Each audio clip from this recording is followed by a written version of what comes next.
I'd like to tell you about the strangest secret in the world. Some years ago, the late Nobel Prize-winning Dr. Albert Schweitzer was being interviewed in London, and a reporter asked him, "Doctor, what's wrong with men today?" And the great doctor was silent a moment, and then he said, "Men simply don't think." It's about this that I want to talk with you. We live today in a golden age. This is an era that man has looked forward to, dreamed of, and worked toward for thousands of years. But since it's here, we pretty well take it for granted. We in America are particularly fortunate to live in the richest land that ever existed on the face of the earth, a land of abundant opportunity for everyone. But do you know what happens? Well, let's take 100 men who start even at the age of 25. Do you have any idea what will happen to those men by the time they're 65? These 100 men who all start even at the age of 25 believe they're going to be successful. If you asked any one of these men if he wanted to be a success, he'd tell you he did. And you'd notice that he was eager toward life, that there was a certain sparkle to his eye, an erectness to his carriage, and life seemed like a pretty interesting adventure to him. But by the time they're 65, 1 will be rich. 4 will be financially independent. 5 will still be working. 54 will be broke. Now think a moment. Out of the 100, only 5 make the grade. Now why do so many fail? What has happened to the sparkle that was there when they were 25? What's become of the dreams, the hopes, the plans? And why is there such a large disparity between what these men intended to do and what they actually accomplished? When we say about 5% achieve success, we have to define success. And here's the best definition I've ever been able to find. Success is the progressive realization of a worthy ideal. If a man is working toward a predetermined goal and knows where he's going, that man is a success. If he's not doing that, he's a failure. Success is the progressive realization of a worthy ideal. Rollo May, the distinguished psychiatrist, wrote a wonderful book called Man's Search for Himself. And in this book he says, the opposite of courage in our society is not cowardice. It is conformity. And there you have the trouble today. It's conformity, people acting like everyone else without knowing why, without knowing where they're going. Now think of it. In America right now, there are over 18 million people 65 years of age and older. And most of them are broke. They're dependent on someone else for life's necessities. Now, we learn to read by the time we're 7. We learn to make a living by the time we're 25. Usually by that time, we're not only making a living, we're supporting a family. And yet, by the time we're 65, we haven't learned how to become financially independent in the richest land that has ever been known. Why? We conform. And the trouble is that we're acting like the wrong percentage group, the 95 who don't succeed. Now, why do these people conform? Well, they really don't know. These people believe that their lives are shaped by circumstances, by things that happen to them, by exterior forces. They're outer-directed people. A survey was made one time that covered a lot of men, working men, and these men were asked, "Why do you work? Why do you get up in the morning?" 19 out of 20 had no idea. If you ask them, they'll say, well, everyone goes to work in the morning, and that's the reason they do it, because everyone else is doing it. Now let's get back to our definition of success. Who succeeds? The only person who succeeds is the person who is progressively realizing a worthy ideal. He's the person who says, I'm going to become this, and then begins to work toward that goal. I'll tell you who the successful people are. A success is the school teacher who's teaching school because that's what he or she wants to do. The success is the woman who's a wife and mother because she wanted to become a wife and mother and is doing a good job of it. The success is the man who runs the corner gas station because that was his dream. That's what he wanted to do. The success is the successful salesman who wants to become a top-notch salesman and grow and build with his organization. A success is anyone who is doing deliberately a predetermined job because that's what he decided to do deliberately. But only 1 out of 20 does that. That's why today there isn't really any competition unless we make it for ourselves.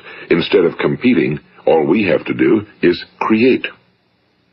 You know, for 20 years, I looked for the key which would determine what would happen to a human being. Was there a key I wanted to know which would make the future a promise that we could foretell to a large extent? Was there a key that would guarantee a person's becoming successful if he only knew about it and knew how to use it? Well, there is such a key, and I've found it. Have you ever wondered why so many men work so hard and honestly without ever achieving anything in particular, and others don't seem to work hard and yet seem to get everything? They seem to have the magic touch. You've heard them say that about someone. Everything he touches turns to gold. And have you ever noticed that a man who becomes successful tends to continue to become successful? And on the other hand, have you noticed how a man who's a failure tends to continue to fail? Well, it's because of goals. Some of us have goals, some don't. People with goals succeed because they know where they're going. It's that simple. Think of a ship leaving a harbor, and think of it with the complete voyage mapped out and planned. The captain and crew know exactly where it's going and how long it'll take. It has a definite goal. Now, 9,999 times out of 10,000, it will get to where it started out to get. Now let's take another ship, just like the first, only let's not put a crew on it or a captain at the helm. Let's give it no aiming point, no goal, no destination. We just start the engines and let it go. I think you'll agree with me that if it gets out of the harbor at all, it will either sink or wind up on some deserted beach, a derelict. It can't go anyplace because it has no destination and no guidance, and it's the same with a human being. Take the salesman, for example. There's no other person in the world today with the future of a good salesman. Selling is the world's highest paid profession, if we're good at it, and if we know where we're going. Every company needs top-notch salesmen, and they reward those men. The sky's the limit for them.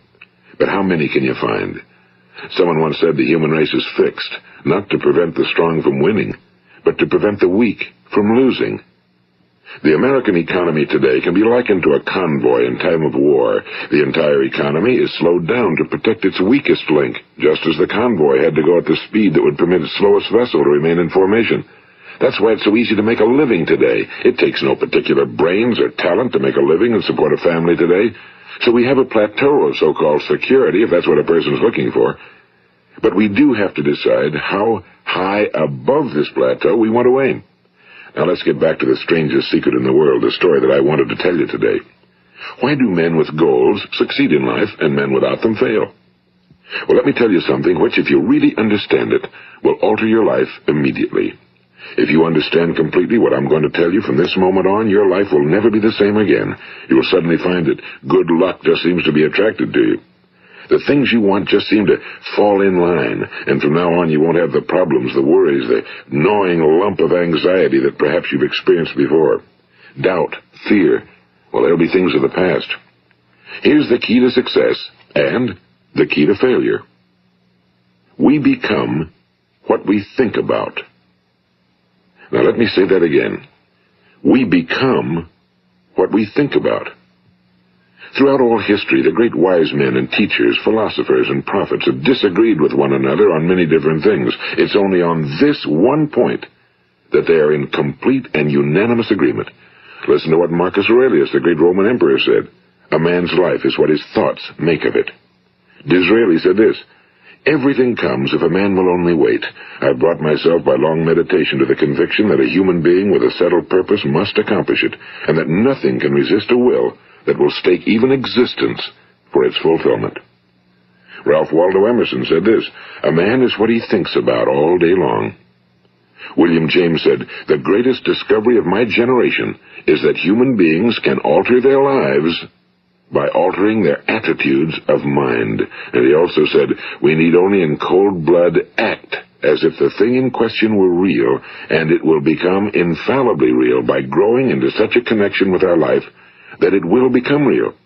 It will become so knit with habit and emotion that our interest in it will be those which characterize belief. And he also said, if you only care enough for a result, you will almost certainly attain it. If you wish to be rich, you will be rich. If you wish to be learned, you will be learned.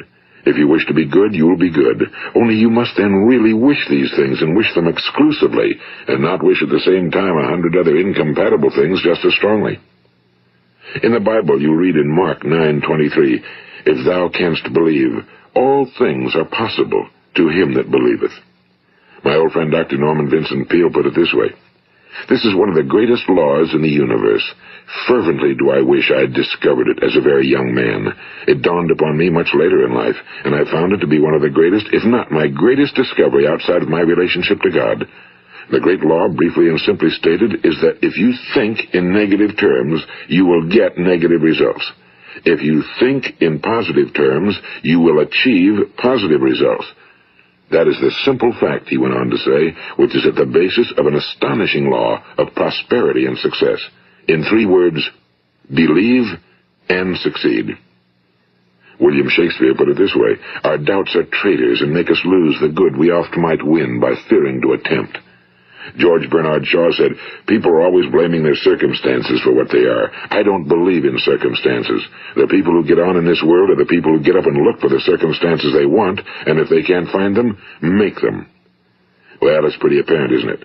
And every person who discovered this for a while believed that he was the first one to work it out. We become what we think about. Now, it stands to reason that a person who's thinking about a concrete and worthwhile goal is going to reach it, because that's what he's thinking about, and we become what we think about. Conversely, the man who has no goal, who doesn't know where he's going, and whose thoughts must therefore be thoughts of confusion and anxiety and fear and worry, becomes what he thinks about. His life becomes one of frustration and fear and anxiety and worry. And if he thinks about nothing, he becomes nothing. Now, how does it work? Why do we become what we think about? Well, I'll tell you how it works as far as we know. Now, to do this, I want to tell you about a situation that parallels the human mind. Suppose a farmer has some land, and it's good fertile land. Now, the land gives the farmer a choice.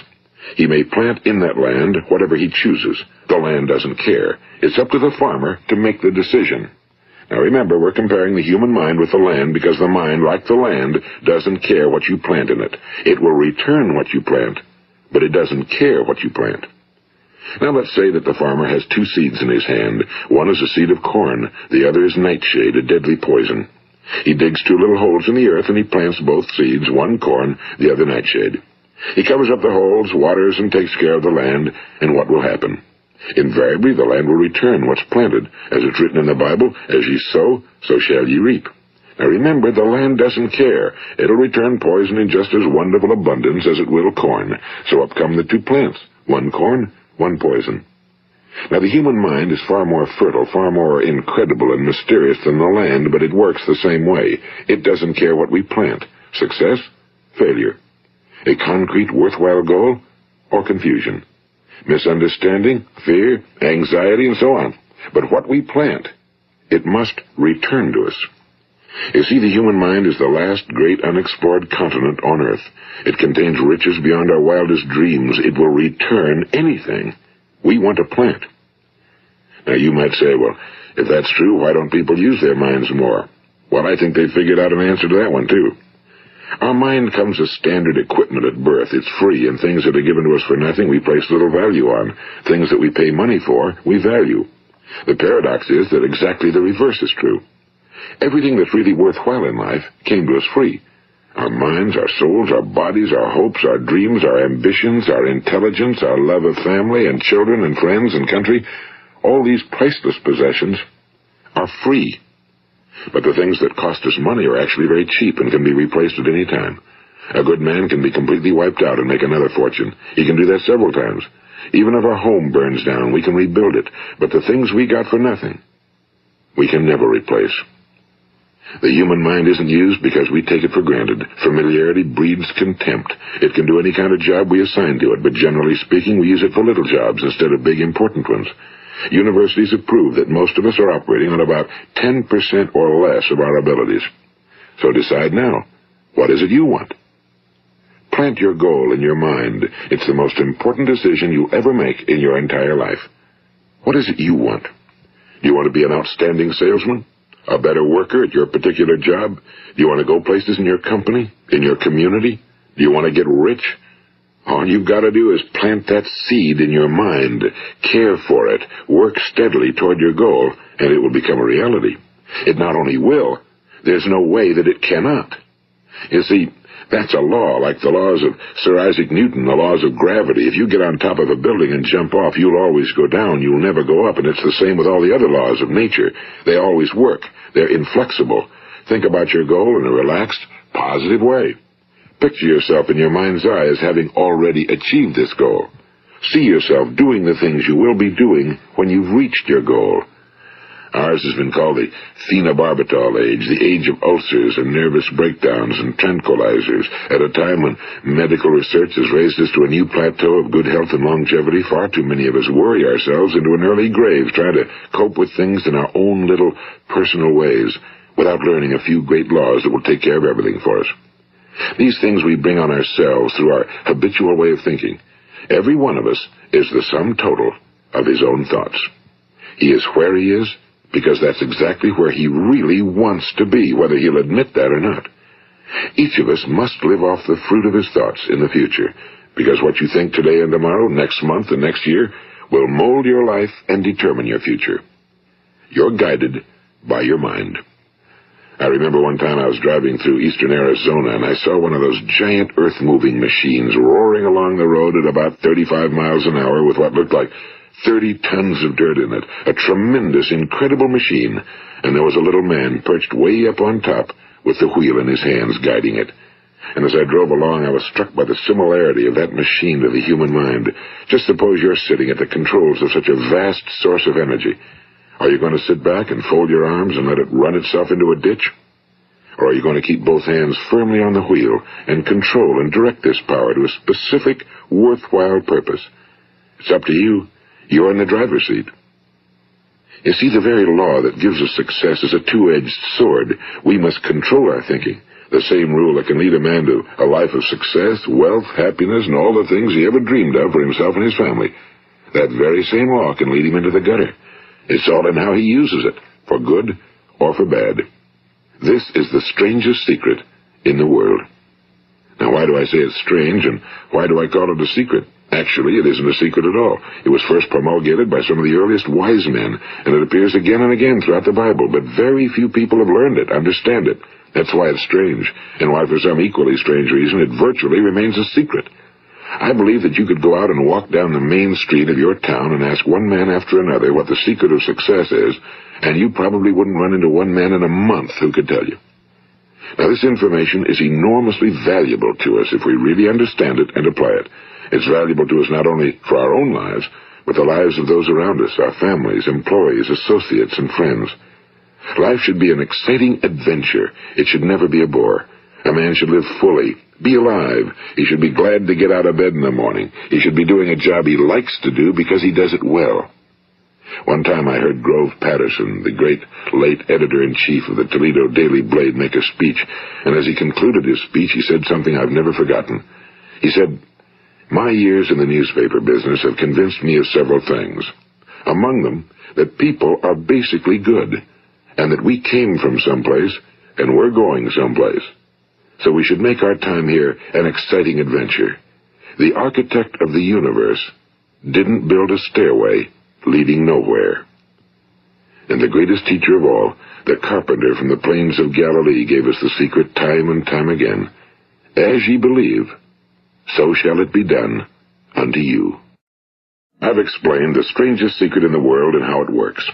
Now, on this side, I want to explain how you can prove to yourself the enormous returns possible in your own life by putting this secret to a practical test.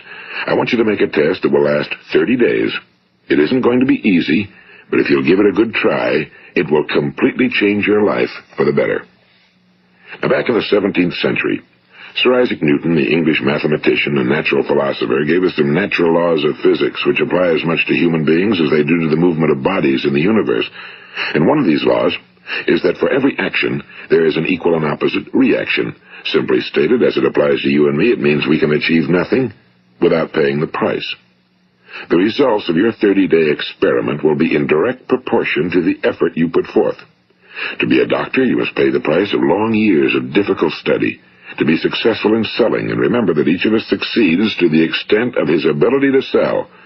Selling our families on our ideas, selling education in schools, selling our children on the advantages of living the good and honest life, selling our associates and employees on the importance of being exceptional people.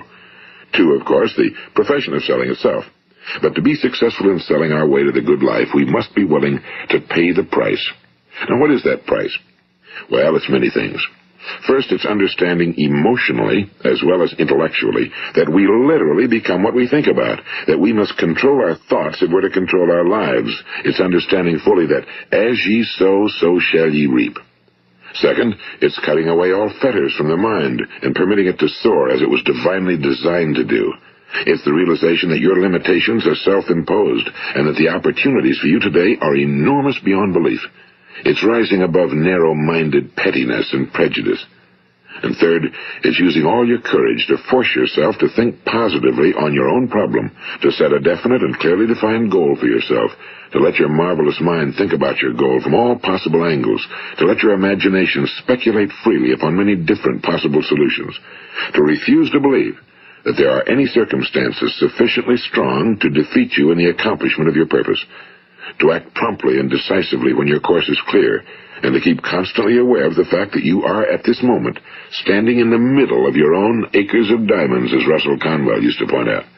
And fourth, save at least 10% of every dollar you earn. It's also remembering that no matter what your present job, it has enormous possibilities, if you're willing to pay the price. Now let's just go over the important points in the price each of us must pay to achieve the wonderful life that can be ours. It is, of course, worth any price. 1. You will become what you think about. 2. Remember the word imagination and let your mind begin to soar. 3. Courage. Concentrate on your goal every day. 4. Save 10% of what you earn. And 5. Action. Ideas are worthless unless we act on them. Now, I'll try to outline the 30-day test I want you to make. Keep in mind that you have nothing to lose by making this test and everything you could possibly want to gain. There are 2 things that may be said of everyone. Each of us wants something, and each of us is afraid of something. I want you to write on a card what it is you want more than anything else. It may be more money. Perhaps you'd like to double your income or make a specific amount of money. It may be a beautiful home. It may be success at your job. It may be a particular position in life. It could be a more harmonious family. Each of us wants something. Now write down on your card specifically what it is you want. Make sure it's a single goal and clearly defined. You needn't show it to anyone, but carry it with you so that you can look at it several times a day. Think about it in a cheerful, relaxed, positive way each morning when you get up, and immediately you have something to work for, something to get out of bed for, something to live for. Look at it every chance you get during the day and just before going to bed at night. And as you look at it, remember that you must become what you think about, and since you're thinking about your goal, you realize that soon it will be yours. In fact, it's yours really the moment you write it down and begin to think about it. Look at the abundance all around you as you go about your daily business. You have as much right to this abundance as any other living creature. It's yours for the asking. Now we come to the difficult part. Difficult because it means the formation of what is probably a brand new habit, and new habits are not easily formed. Once formed, however, it will follow you for the rest of your life. Stop thinking about what it is you fear. Each time a fearful or negative thought comes into your consciousness, replace it with a mental picture of your positive and worthwhile goal. And there will come times when you'll feel like giving up. It's easier for a human being to think negatively than positively. That's why only 5% are successful. You must begin now to place yourself in that group. For 30 days, you must take control of your mind. It will think about only what you permit it to think about. Each day for this 30-day test, do more than you have to do. In addition to maintaining a cheerful, positive outlook, give of yourself more than you've ever done before. Do this knowing that your returns in life must be in direct proportion to what you give. The moment you decide on a goal to work toward, you're immediately a successful person. You are then in that rare and successful category of people who know where they're going. Out of every 100 people, you belong to the top 5. Don't concern yourself too much with how you're going to achieve your goal. Leave that completely to a power greater than yourself. All you have to do is know where you're going. The answers will come to you of their own accord and at the right time. Remember these words from the Sermon on the Mount, and remember them well. Keep them constantly before you this month of your test. Ask, and it shall be given you. Seek, and ye shall find. Knock, and it shall be opened unto you. For every one that asketh receiveth, and he that seeketh findeth, and to him that knocketh it shall be opened. It's as marvelous and as simple as that. In fact, it's so simple that in our seemingly complicated world, it's difficult for an adult to understand that all he needs is a purpose and faith. For 30 days, Do your very best. If you're a salesman, go at it as you've never done before, not in a hectic fashion, but with the calm, cheerful assurance that time well spent will give you the abundance in return you deserve and want. If you're a homemaker, devote your 30-day test to completely giving of yourself without thinking about receiving anything in return, and you'll be amazed at the difference it makes in your life.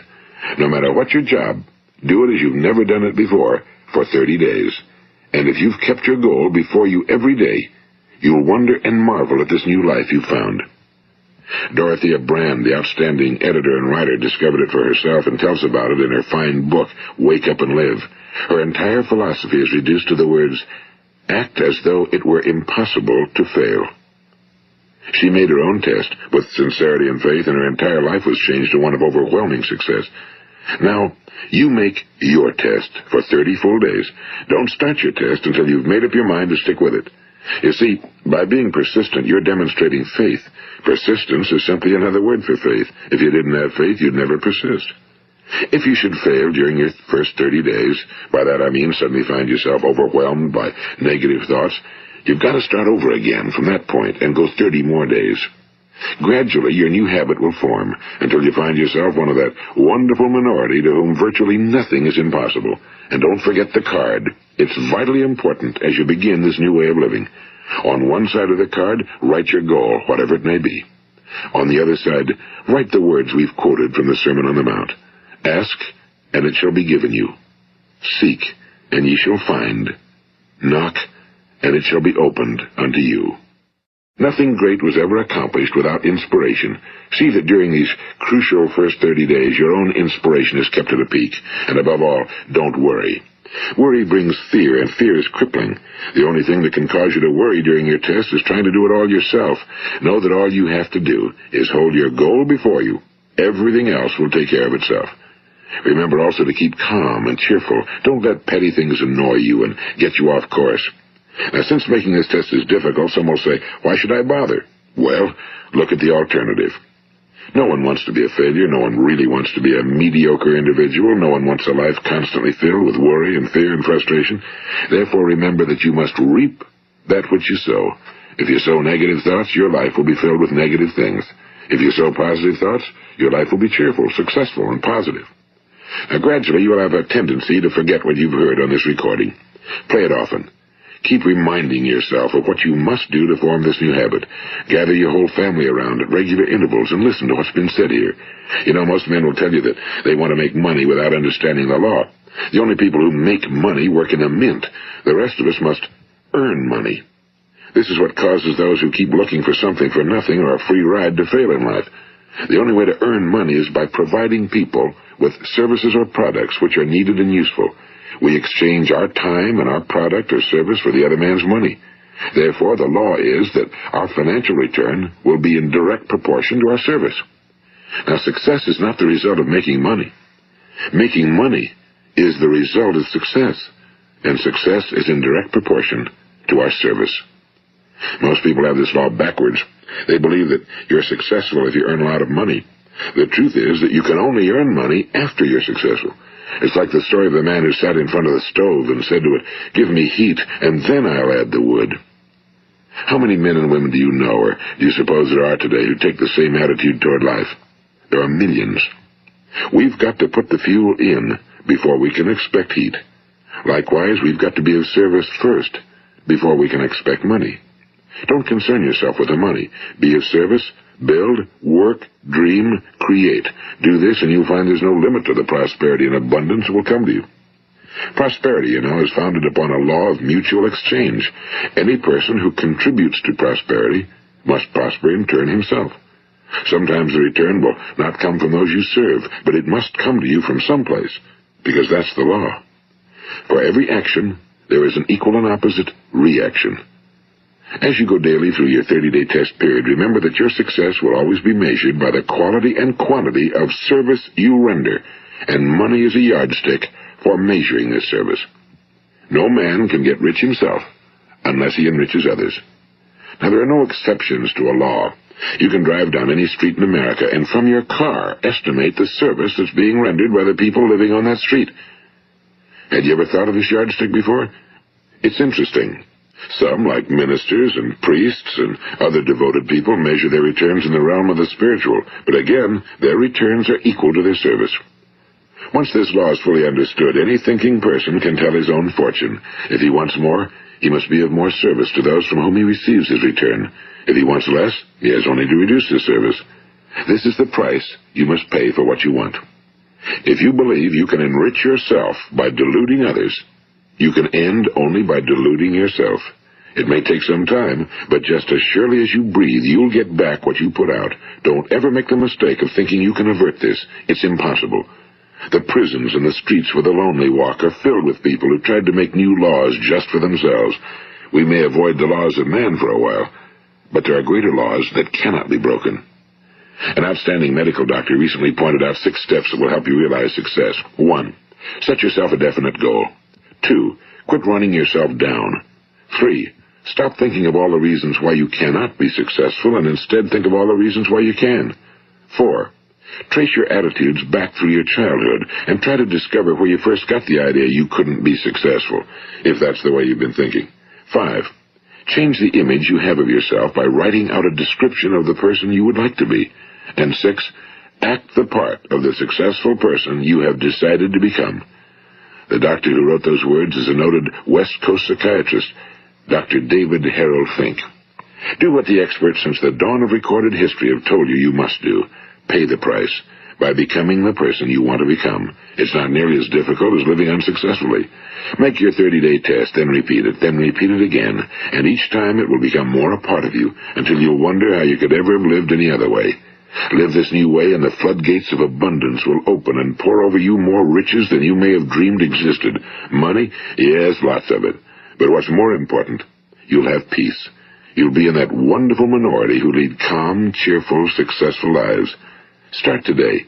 You have nothing to lose, but you have a whole life to win. This is Earl Nightingale, and thank you.